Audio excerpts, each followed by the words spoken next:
Доаѓаат такви времења кога паметните замолчуваат, будалите прозборуваат, на неспособните се обогатуваат.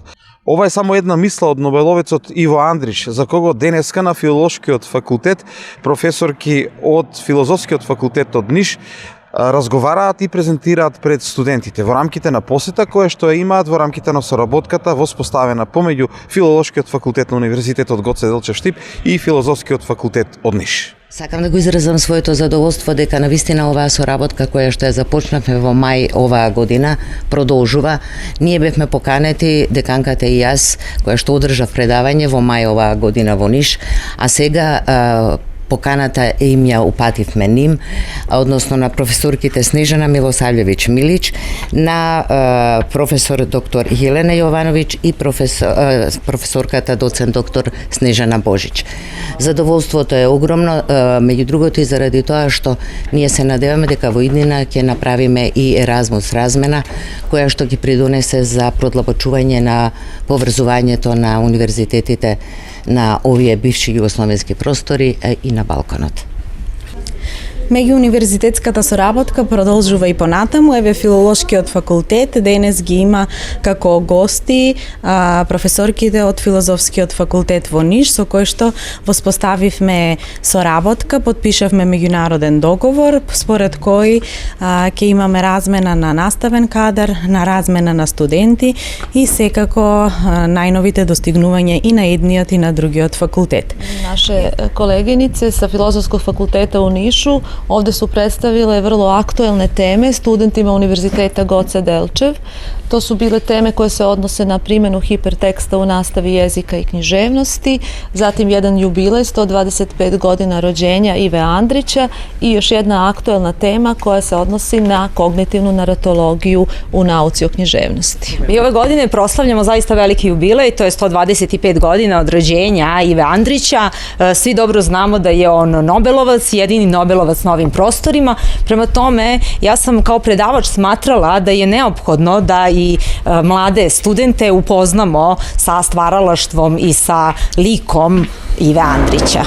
Ivo Andrić je pre svega poznat kao književnik, međutim ne samo da je književnik i ne samo da je romanopisac, a znamo ga pre svega po romanu Na Drini ćuprija, zatim Travnička hronika, Prokleta avlija. On je takođe i pripovedač, on je i pesnik, esejista, kritičar, međutim on je bio i angažovani intelektualac svog vremena koji je uticao na oblikovanje identiteta ne samo srpskog, nego i svih balkanskih naroda. Ideja ovog mog predavanja je da ga predstavim ne samo kao književnika, nego kao vrlo aktivnog i angažovanog intelektualca svog vremena.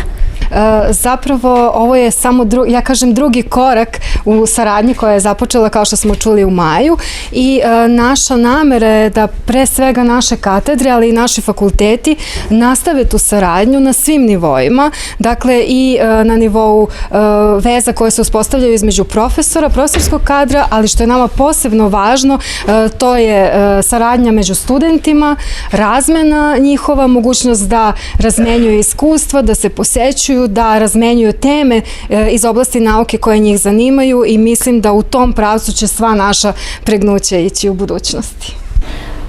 Možda je najbolje krenuti Andrićevim rečima. Kad kažem Andrićevim rečima, to znači da ću vam pustiti samog Nobelovca koji nije voleo mnogo da čita svoje tekstove, ali eto u arhivskoj građi ostalo je zabeleženo kako on čita početak svog najpoznatijeg romana Na Drini ćuprija. Za one koji manje znaju ili koji ne znaju, a pretpostavljam da takvih nema, da nisu čuli za ime Iva Andrića, on je u srpskoj književnosti poznat kao dobitnik Nobelove nagrade 1961. godine. On je dobio za svoje stvaralaštvo, za svoje romaneskno delo, pripovedno delo, za svoju poeziju, eseistiku i kritiku. Dakle, ako Andrića znate samo po romanu Na Drini ćuprija, nije on napisao samo taj roman, on je napisao i Travničku hroniku, napisao je Prokletu avliju, napisao je Omer Pašu Latosa, njegov nezavršeni roman, ali koji se danas sa podjednakom pažnjom tumači kao i ostali ostali romani, da ne zaboravim roman Gospođica, napisao je veliki broj pripovedaka, ja ću izdvojiti samo neke od njih, ali za početak, pre nego što krenem u čitavu ovu priču, ja bih vam pustila, dakle, kazivanje, odnosno čitanje Andrićevo početka romana Na Drini ćuprija.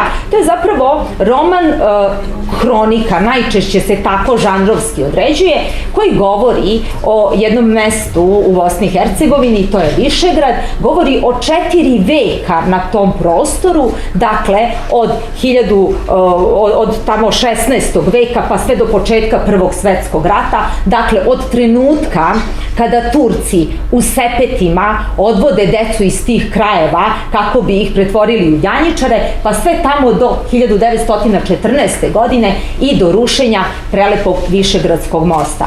Glavni lik romana Na Drini ćuprija je, gle čuda, sam most. Ćuprija je most, ja ne znam da li to znate, ali Ćuprija je most i zapravo ovaj roman govori o sudbini jednog mosta u toku 4 veka. Kako je, na koji način on odolevao svim velikim promenama. A znamo 4 veka na Balkanu, to su izuzetno dinamična i dramatična vremena, ali moram da dam opasku koja to vremena na balkanskim prostorima nisu dramatična i dinamična. Sudbine ljudi su se menjale. Menjao se most onako kako se menjao svet u toku ta 4 veka.